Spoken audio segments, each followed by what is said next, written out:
Bueno, hola a todos. Primero de todo, quería dar las gracias a SpyView por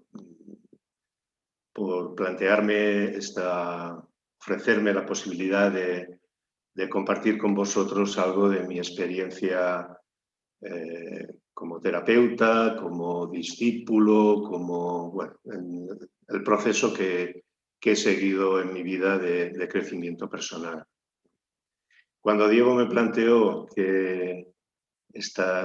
bueno, sobre qué iba a hablar, sí que tenía un interés de alguna manera en relacionar lo que es la terapia y el trabajo espiritual. Yo entiendo que es algo que no está separado, no es necesario hacer las dos cosas, pero sí que creo que de alguna manera para algunas personas puede tener una continuidad. Y entonces me puse a plantearme cuál había sido mi proceso, que empezó por la terapia, empezó por la pura necesidad de ver mi propia locura y necesitar la ayuda.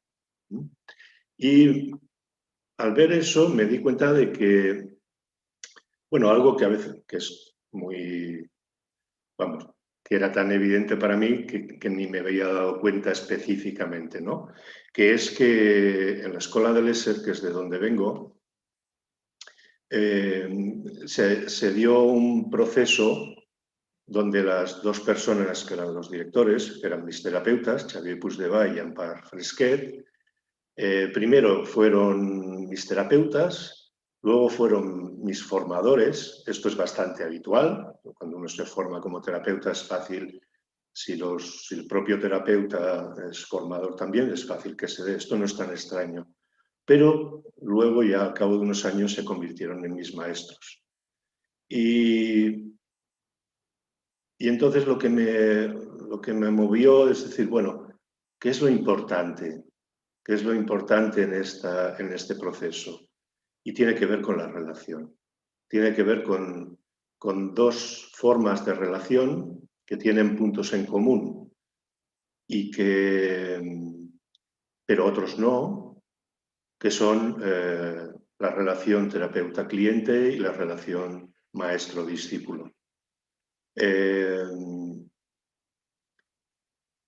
Vamos, en mi caso ha habido bastante inconsciencia. No sé en qué momento puedo decir, bueno, sí, cuando empecé la formación, claramente mis terapeutas se transformaron en mis formadores. Pero es un proceso que ha estado ahí en muchos aspectos bastante inconsciente, ¿no? Entonces, empecemos un poquito para marcar cuál es la diferencia entre una terapia y un trabajo espiritual, ¿no? Entonces hay una frase que puede aclararlo, ¿no? Dice, la terapia convierte un mal ego en un buen ego y el trabajo espiritual convierte un ego en un no ego. Esa es la diferencia. A ver. Ahora me he quedado así bloqueado. Bueno, si empezamos por la primera, empezamos por lo más básico, ¿no? ¿Qué hace que una persona vaya a terapia? Yo cuando alguien llega a terapia, lo primero que le pregunto es eso, ¿por qué viene? Y le remarco sobre todo que sea consciente de la necesidad. Viene porque lo necesita. Porque a veces vengo porque mi mujer me lo ha dicho, porque mi hermana me... no, responsabilízate de que tú estás aquí porque estás buscando ayuda. Y esa es la manera en que puede entrar en la terapia, ¿no?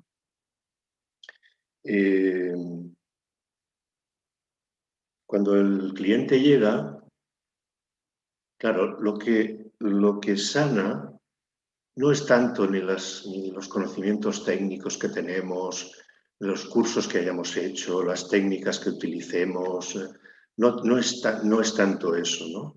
Lo que sana realmente es la relación, es el vínculo entre el terapeuta y el cliente. Porque lo que está dañado es el vínculo primigenio, el primer vínculo con los padres. Entonces, es ese vínculo entre el terapeuta y el cliente lo que realmente ayuda a la persona, ¿no? En mi caso, después de tiempo de terapia, me vino como un pensamiento, ¿no? Es decir, si este hombre me ama, me quiere mi bienestar, lleva tanto tiempo conmigo y siento un amor incondicional, quizá es que yo soy digno de amor. Y eso me hizo cambiar, ¿no? Me hizo empezar, creo, empezar un poco a quererme a mí mismo, por esa, bueno, porque realmente si sufrimos es porque no nos queremos. Entonces, cuando el cliente llega a la terapia, lo que hace, o sea, lo que se trata un poco es de ver cómo esa relación puede ser sanadora, ¿no? El cliente proyecta. Primero de todo, esto también los terapeutas lo sabéis, lo que buscamos es que el cliente cree la transferencia con nosotros, transfiera. Y eso tiene mucho que ver también con proyectar en nosotros como terapeutas pues esa figura de un padre o una madre amorosos que les puede ayudar y acompañar en ese camino y acompañar sobre todo en el dolor que sienten, ¿no? Que no se sientan solos en ese dolor.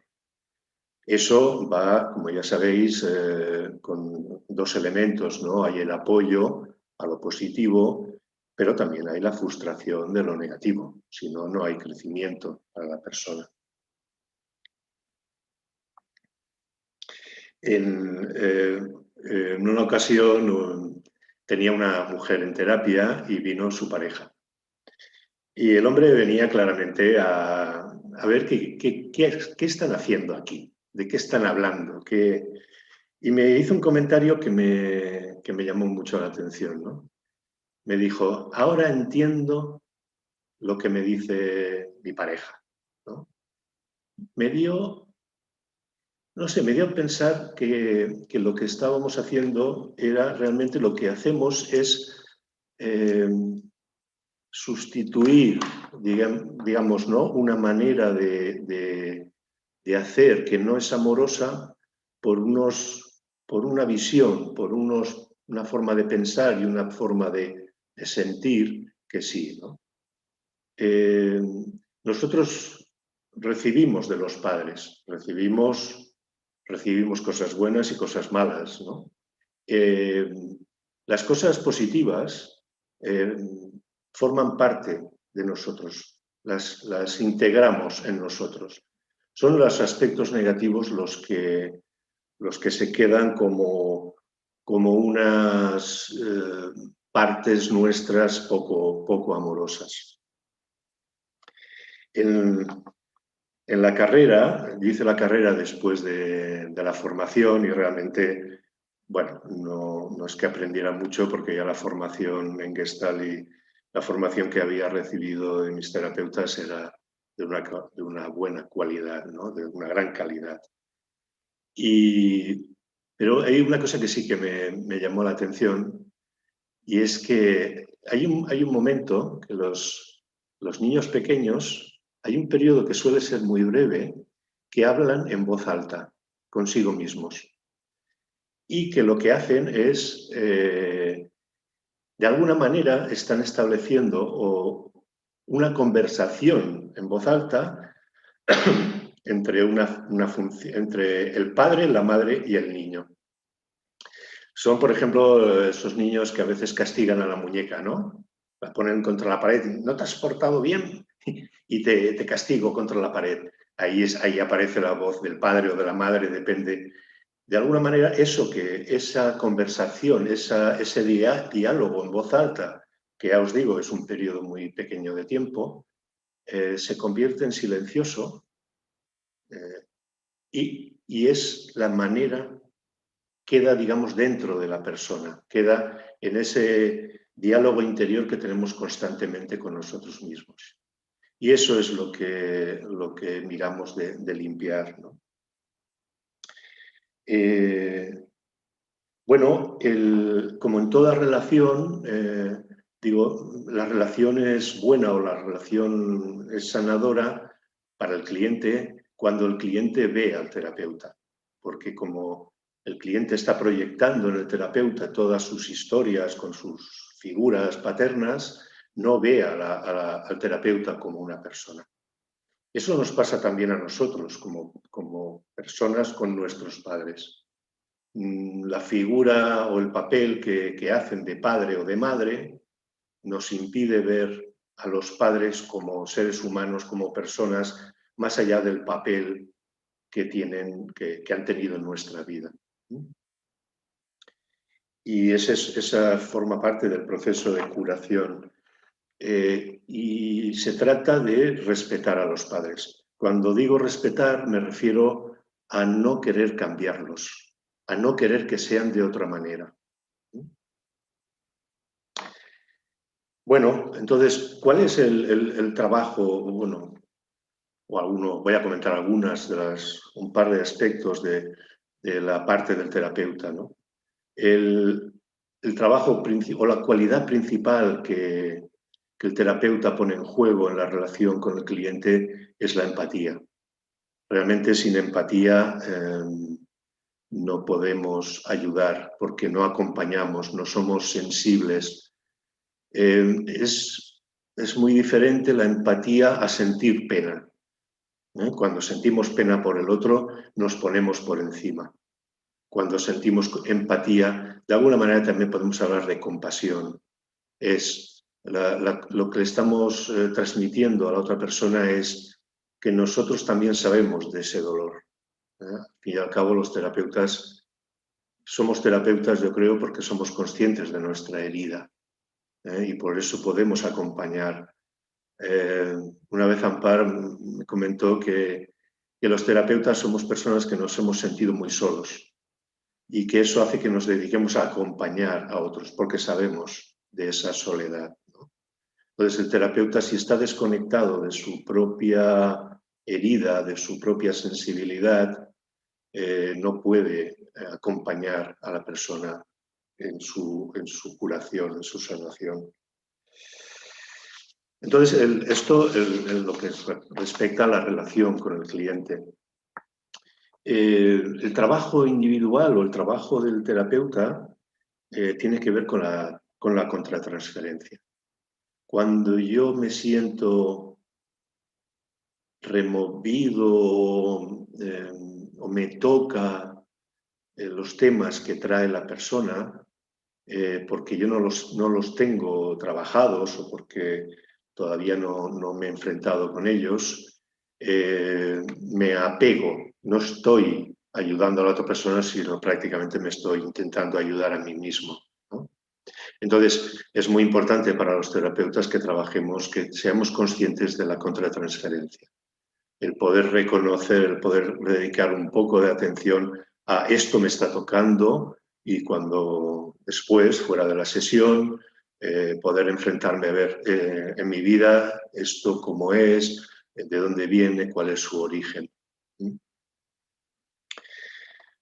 Bueno,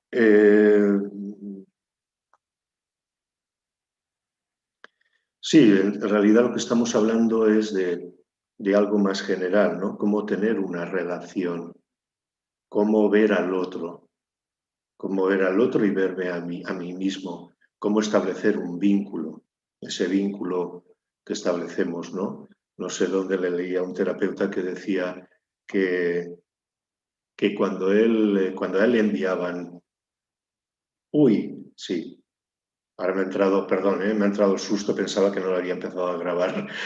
Bueno, sigo. Que cuando cuando llegaba una persona nueva, entendía que es una persona que tenía que aprender a amar. Aprender a amar a otros, a ese ser humano.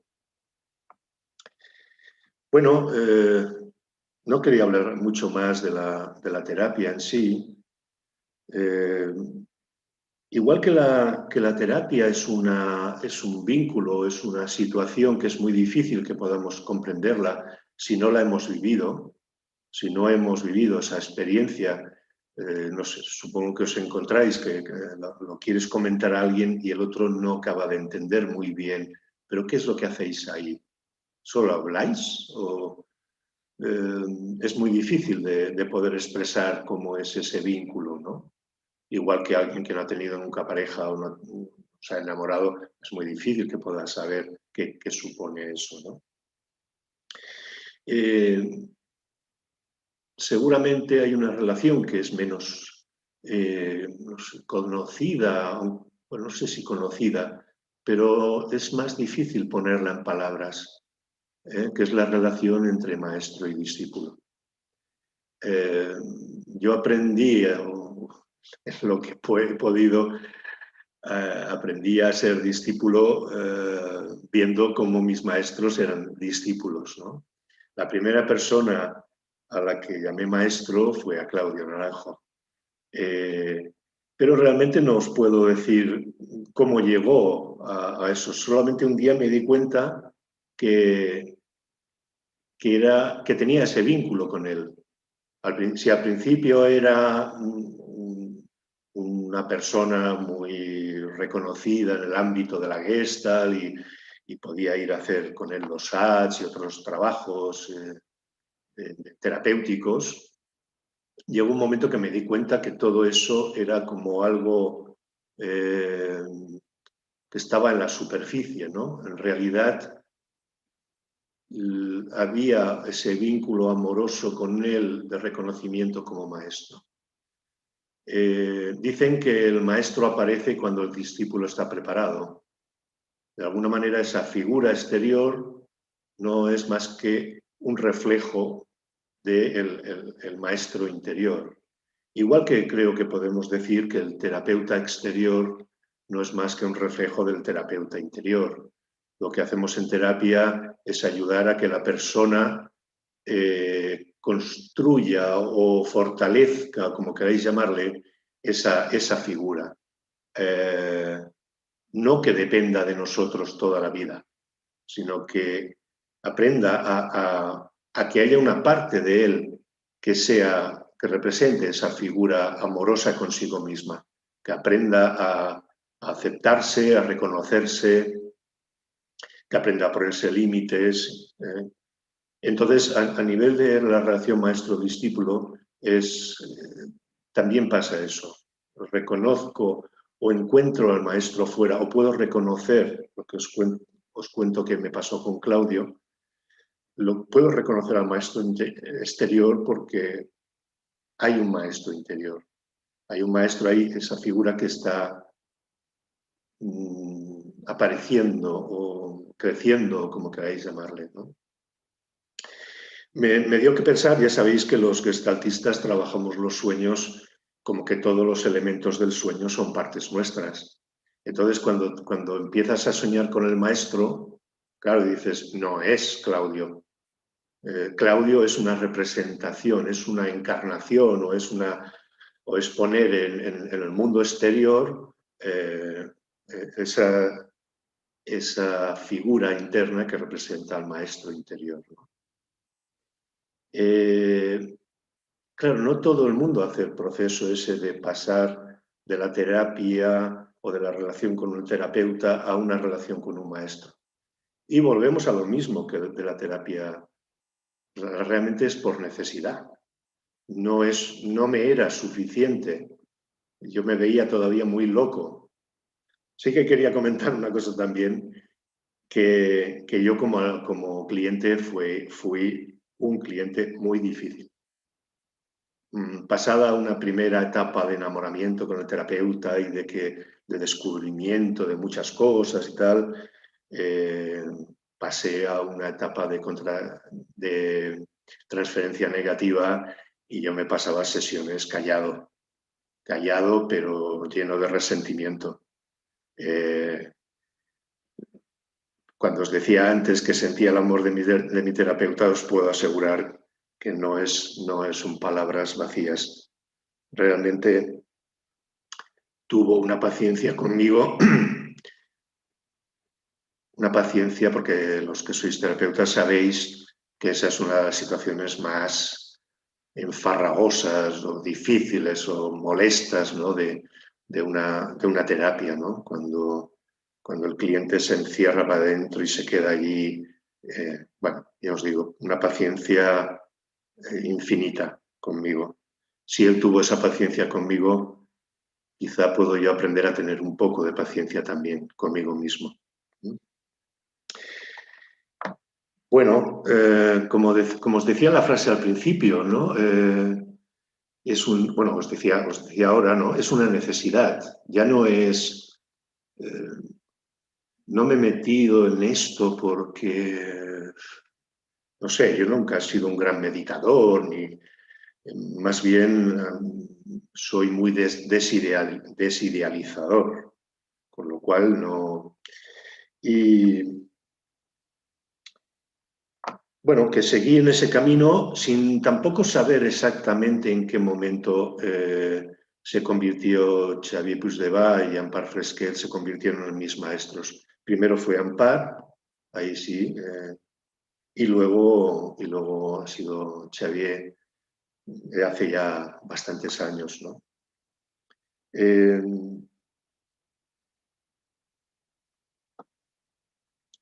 ¿Cómo aprendí a ser discípulo? Aprendí a ser discípulo viendo cómo se relacionaban Xavier y Ampar con Claudio. Ellos me habían guiado hacia ese camino, hacia esa experiencia.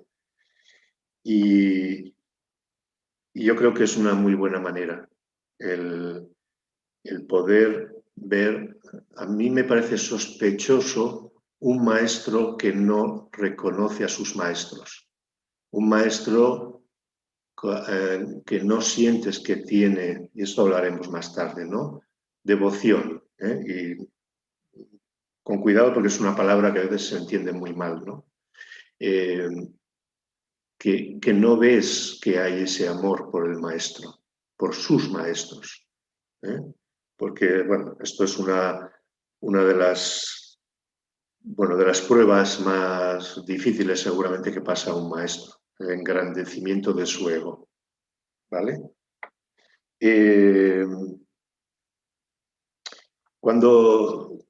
Claro, cada persona se acerca a la espiritualidad con unas ideas prefijadas. Chogyam Trungpa, que es uno de los primeros, o fue, porque está muerto hace tiempo, fue uno de los primeros lamas que vino a Occidente después de la invasión del Tíbet por parte de China.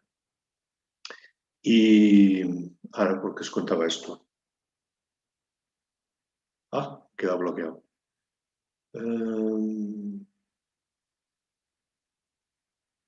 Sí, retomo la... Después de hacer un retiro, salió con una idea muy interesante, muy clarificadora, que él llamaba el materialismo espiritual.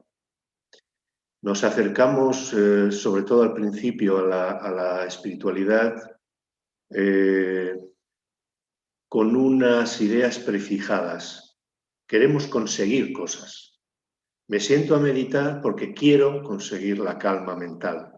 Quiero tener estados o comprensiones elevadas que de alguna manera es como querer sentirse un elegido, el que vive experiencias que están por encima de las experiencias mundanas. Y todas esas ideas las proyectamos en el maestro. El maestro las tiene y nosotros las queremos. Y entonces, en muchas ocasiones ponemos al maestro, proyectamos, igual que pasa en la terapia, que el cliente proyecta a papá y mamá en el terapeuta, no es algo tan diferente, lo que pasa es que está puesto en otro terreno, en el terreno de la espiritualidad, que sería lo más elevado, ¿no?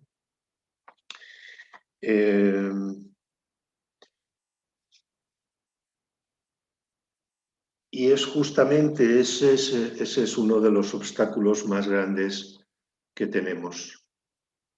Cuando uno se relaciona con el maestro, con un maestro de verdad, No hablo porque por aquí hemos tenido, en Occidente, ha habido muy malas experiencias con personas que han abusado o que no han, mejor dicho, no han sabido atravesar la prueba de lo que os decía antes, ¿no? Imaginaros a un maestro que sus discípulos lo adoren, que sea para ellos como una representación de Dios o de la iluminación o de Buda o... Si a nosotros terapeutas ya a veces cuando estamos en terapia lo que proyectan en nosotros los clientes, ¿no? Bueno, es que estoy contigo, el otro día me dijiste una frase y ya me quedamos alucinados y tal. Pues el otro día les dijiste algo que ya no les gusta, ya caes del pedestal. Por lo tanto, se trata de aprender a no entrar en la valoración por las devoluciones que nos hagan los clientes. Pues eso, elevarlo a todo un montón de gente que proyecta en la persona, que proyecta en el maestro todas esas características que son supremas, ¿no? Claro, la relación con el maestro, el primer paso, y aquí ya hablamos de una relación auténtica, el primer paso o la actitud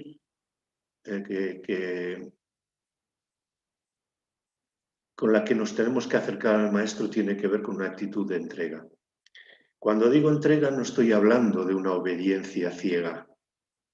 Cuando hablo de entregas, tenemos que estar dispuestos a que nos desenmascaren, a que nuestro ego, digamos, el ego siempre se va a poner ahí, y en la espiritualidad, que es una cosa tan elevada, no veas cómo se pone el ego. Vamos, se infla de una manera, y entonces lo que tienes en la relación con el maestro, una de las diferencias con la terapia, es que la sola presencia o la manera de hacer del maestro, aunque no te diga nada, pero es que te va desenmascarando, vas quitando máscaras para llegar a contactarte con la parte más sensible, más interna, ¿no? Bueno, ya había tomado muchas notas, ya veis aquí tengo un montón de hojas, pero que esa es mi tendencia habitual. Cuando tengo que hacer una charla o algo así, pues me pongo a informarme. Pero me daba cuenta que eso no era útil, que hablar solamente por lo que he podido leer no es, vamos, no sirve, ¿no?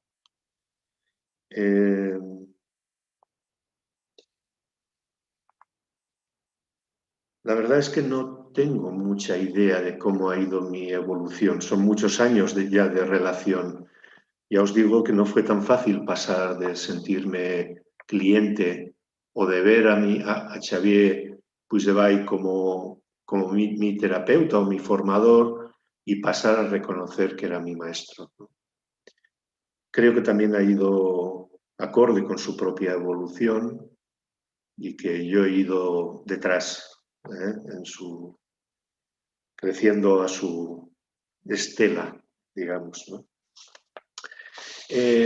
Una de las cosas que más nos molesta de este tema tiene que ver como hemos tenido, en general, vamos, yo creo que todo el mundo, hemos tenido una autoridad negativa.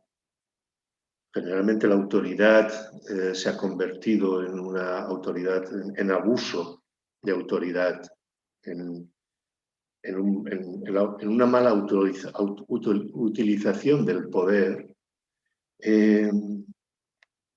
Podemos tener ciertas resistencias a poner por encima de nosotros al maestro.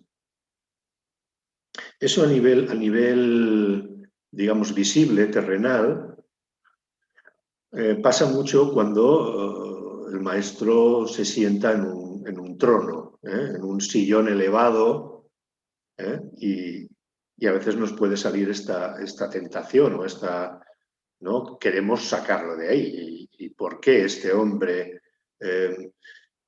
Hemos de tener en cuenta que el maestro no lo necesita.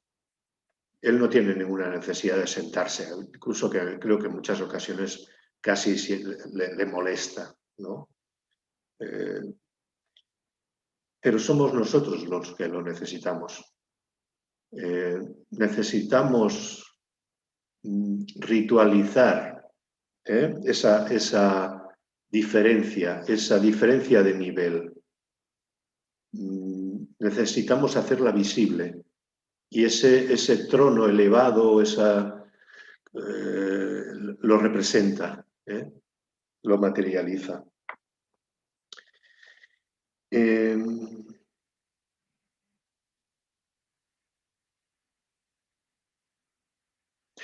Un pequeño comentario dice,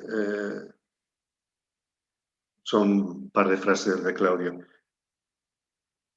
El tema es que el yo no se puede entregar. El yo busca todos los juegos, hace todos los juegos posibles para evitar entregarse. Son las resistencias que también, como sabéis los terapeutas, cualquier persona tiene al cambio, ¿no? Comentarios de clientes de es que tengo miedo de volver a lo de antes. Bueno, lo que tienes es ganas, es el ego que está allí diciendo cada vez que hay un intento de cambio, el ego quiere tirar para atrás, el ego no suelta el control. Entonces, Claudio dice, el yo procura siempre preservar su estructura y su identidad. No puede entregarse, pero sí puede obedecer a determinados individuos. ¿Vale?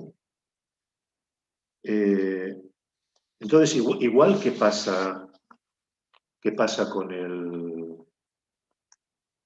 igual que pasa en la terapia, ¿no? Que proyectamos, también pasa con el maestro. Proyectamos en él todas esas cualidades.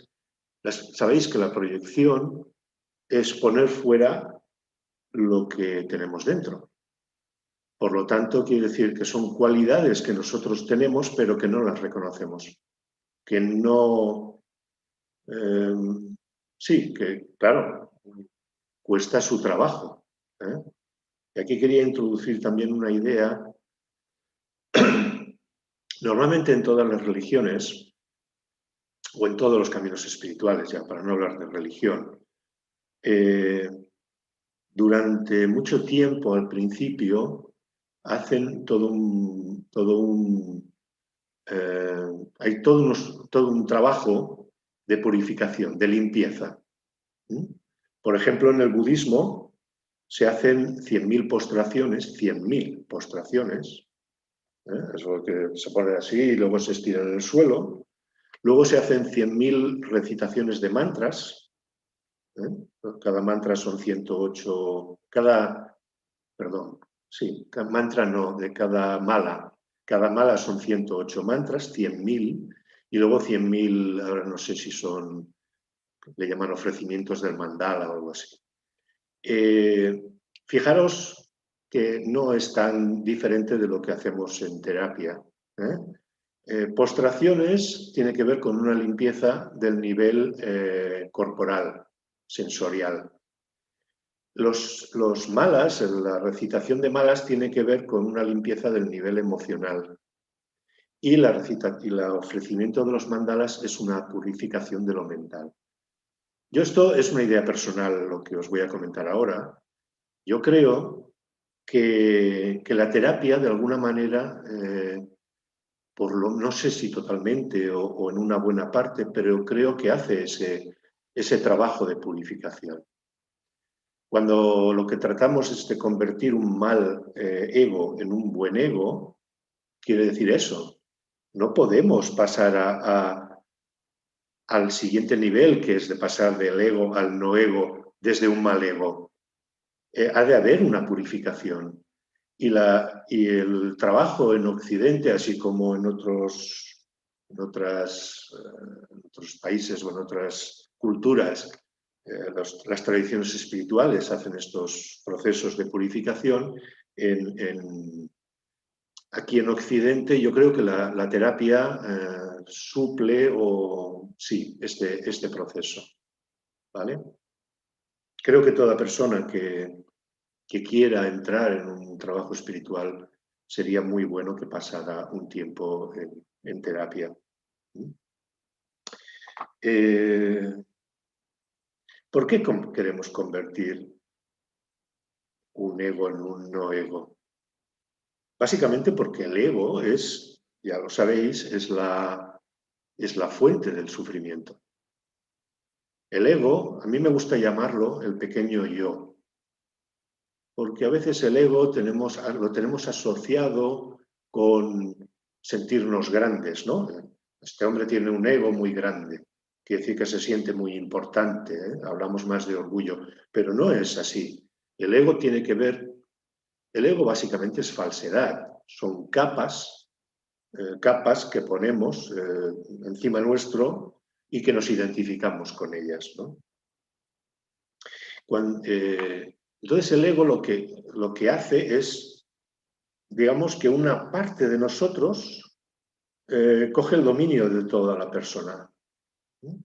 Y nosotros somos algo mucho mayor o mucho más amplio, como le queráis llamar, más que nuestro ego. Entonces la expresión pequeño yo a mí me parece más clarificadora, porque sufrir mucho o quedarse uno muy enganchado en el sufrimiento y que mal lo paso, también es un ego, y puede ser un ego tan o más grande que el otro, ¿no? Entonces, os quería compartir con vosotros una frase que nos pasó Ampar hace ya años, que dice: la raíz del sufrimiento radica en el deseo que provoca el apego a los sentidos y a la identificación con el cuerpo, la mente y el yo, que no son permanentes. Nosotros nos identificamos, yo soy quién, yo soy esa voz con la que estoy hablando, con la que estoy permanentemente en diálogo. Y eso es falso, soy más cosas que eso, ¿no? Bueno, entonces en la relación con el maestro tenemos que estar dispuestos a hacer esa entrega. ¿Una entrega de qué? Es una entrega psicológica, es una entrega de las ideas preconcebidas que tenemos sobre nosotros, sobre los demás, sobre la espiritualidad, sobre todo eso. También otra trampa de la espiritualidad es ponernos muy espirituales. Porque yo soy muy espiritual, yo medito mucho, yo llevo un mala colgando aquí del cuello, aquí en la muñeca, y adoptamos un papel. No, la relación con el maestro nos baja de eso. Vemos al maestro como una persona que está en el mundo, no está volado, no está sonriendo cándidamente todo el día, también se cabrea el maestro y también vive las pasiones que podemos vivir nosotros, pero no se engancha, no se identifica con ellas, ¿no? Entonces, no se trata de, o a veces la espiritualidad se puede utilizar para escaparnos del mundo, porque el mundo es doloroso. Y como el mundo es doloroso, yo me piro a ese mundo de calma mental.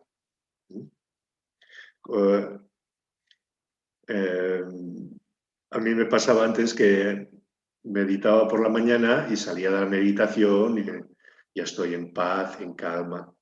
Y entonces bajábamos con Teresa a Barcelona a trabajar, entonces me decía algo y ¡uah!, me salía un cabreo. Y digo, vaya, ¿dónde está tu paz? ¿No? Que cualquier pequeña cosa que te molesta ya te cabreas, ¿no? Hemos de poner a prueba, digamos, nuestra evolución espiritual, la ponemos a prueba. Como dice, no sé quién lo decía, es una frase por ahí, decía: ¿quieres saber cuál es tu nivel espiritual? Dice, vete una semana a vivir con tus padres y ya verás a ver cómo está tu nivel espiritual. Bueno, todo este proceso, al principio sobre todo todas estas ideas que llevamos o que ponemos en esa relación con el maestro, claro, llevan una desilusión. Cuando se van cayendo, ¿no? Se van cayendo porque la falsedad, vas viendo que son montajes, que son ideas prefijadas que se van desmontando, que no soportan el contacto con el maestro. Y ese es el papel que hace el maestro.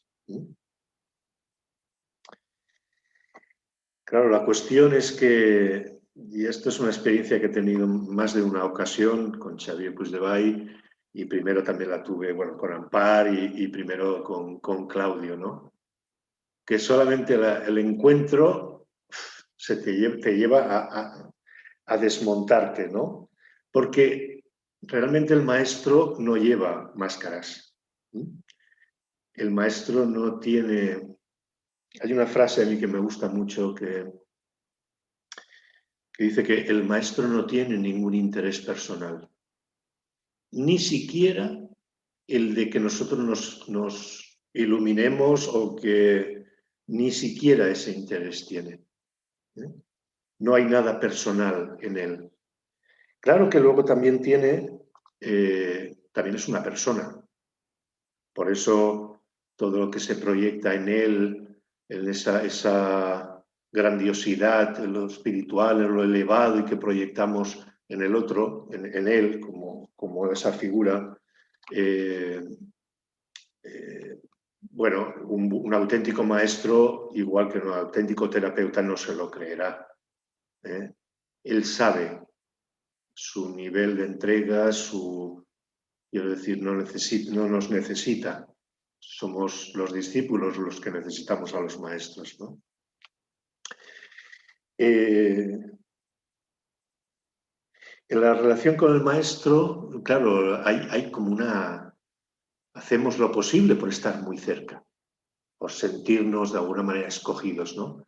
Pero estar muy cerca del maestro quema. No es tan fácil soportar ese vínculo, esa presencia de una manera constante. Nuestro ego se rebota. Y entonces muchas veces lo que vivimos nos acercamos mucho, pero luego, esto es muy incómodo, la presencia del maestro quema, entonces nos alejamos, pero si nos alejamos mucho, entonces sentimos frío. Encontrar un poco ese punto, ¿no?, de estar lo suficientemente cerca, pero no tan cerca como para quemarte, ni tan lejos como para no sentir su calor, ¿no?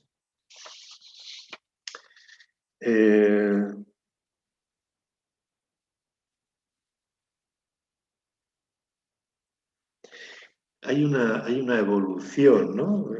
Yo sigo un poco con el planteamiento que os hacía, que es mi experiencia y la de muchos compañeros de la Escuela de Lesser también, ¿no?, que hemos tenido primero terapeutas, profesores y maestros, ¿no?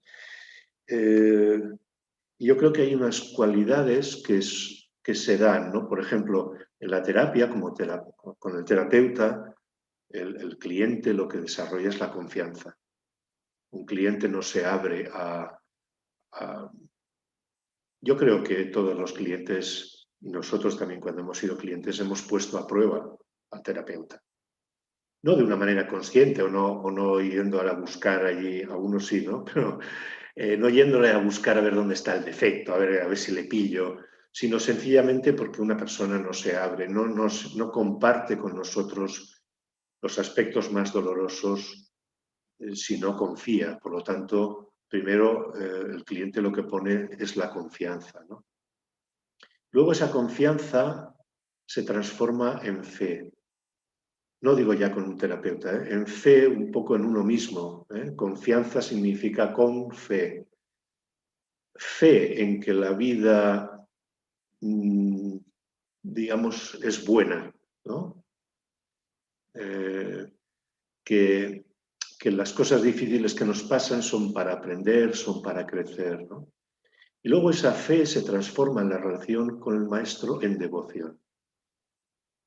Entonces, devoción, ya os decía antes, no quiere decir una actitud de obediencia ciega.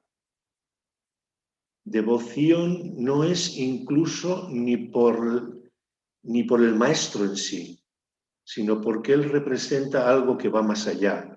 Él encarna algo que va más allá de su propio carácter, de su propia... Es decir, también leía en algún sitio una frase que decía que, dice, un maestro puede ser un gran maestro de meditación y un mal ejemplo de vida. O sea, no tiene por qué.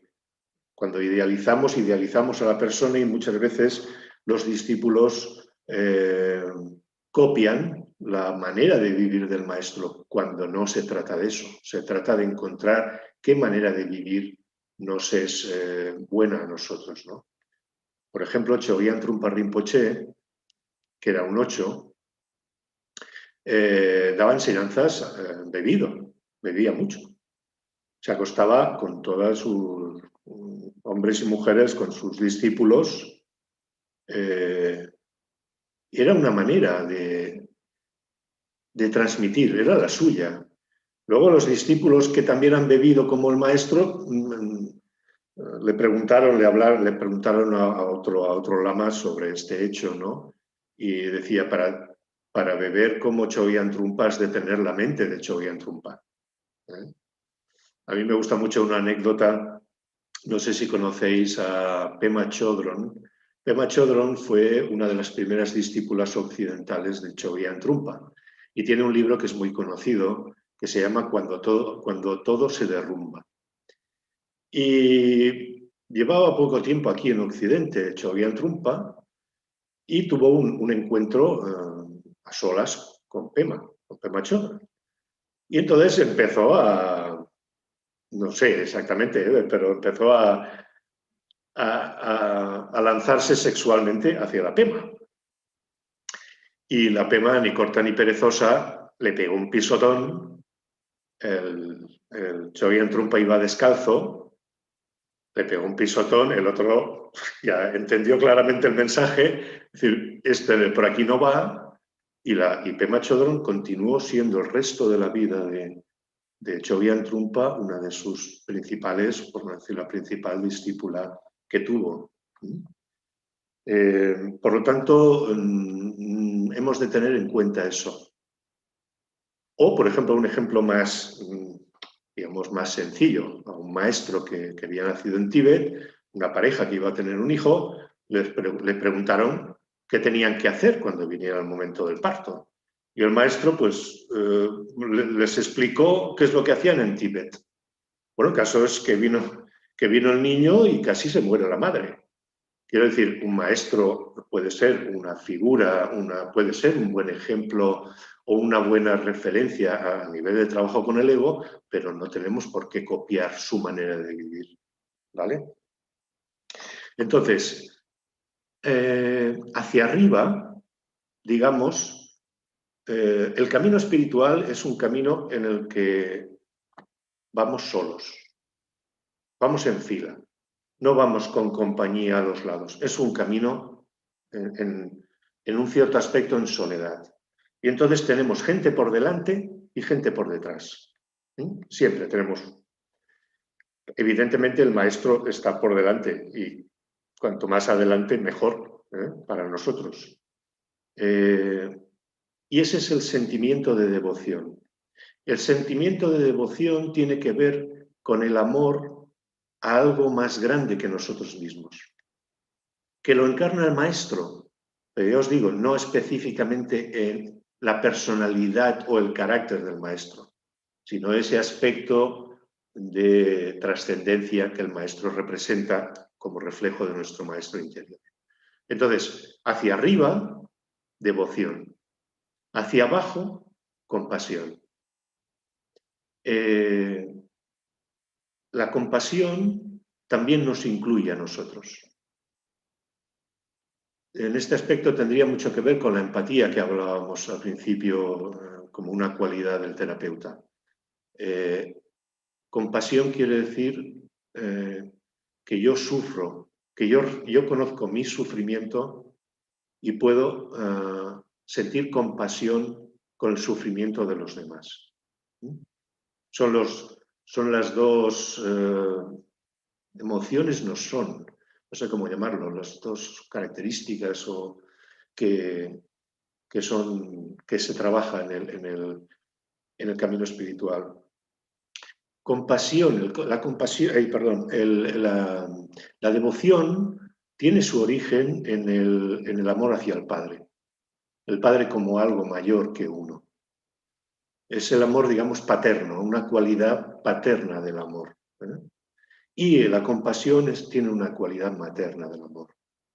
El amor incondicional, el amor de que todos somos iguales en nuestras diferencias, pero hay algo dentro de nuestro que nos hace iguales al resto de los seres humanos.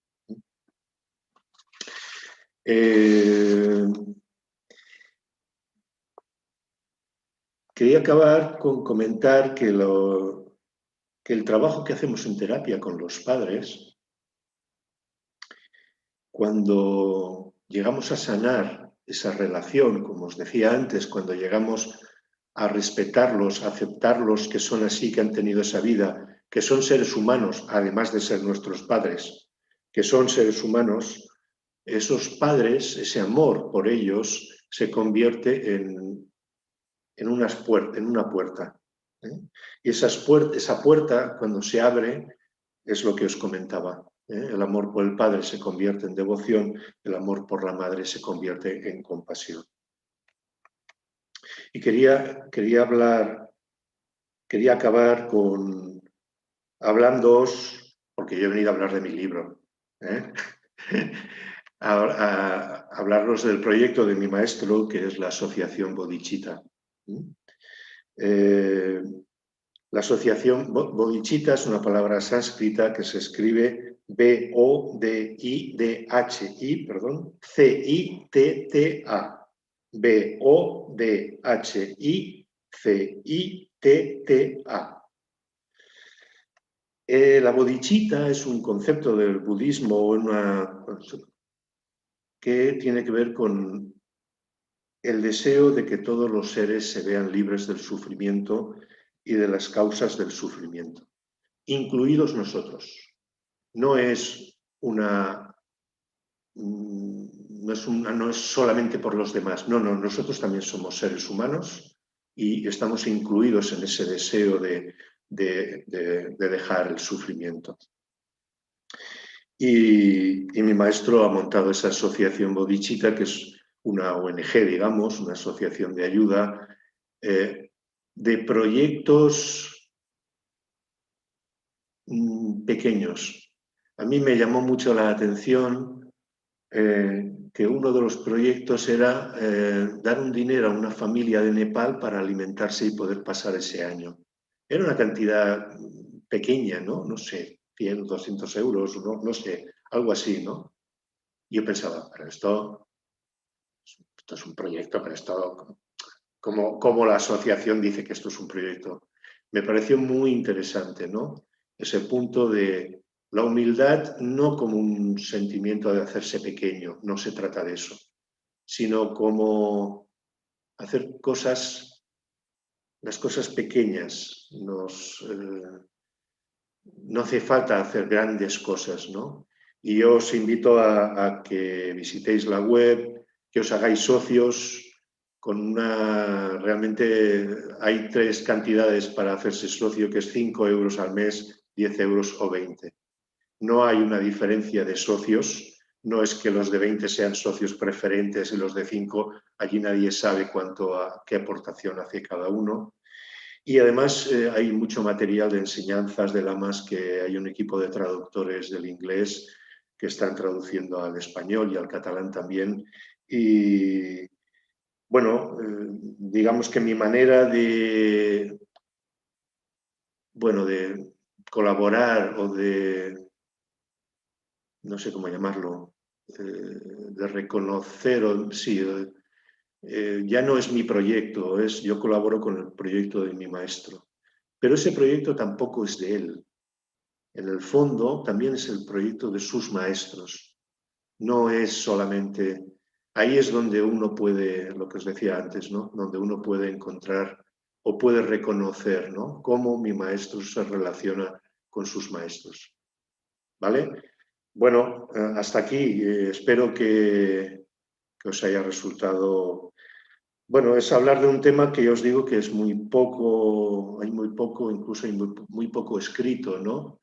Y yo he intentado compartir un poco con vosotros los muchos años que llevo y mis batallitas como discípulo con los maestros que he tenido y a los que les tengo un agradecimiento infinito o enorme, o como queráis llamarlo. Bueno, un fuerte abrazo a todos. Hasta aquí hemos llegado. Nos vemos.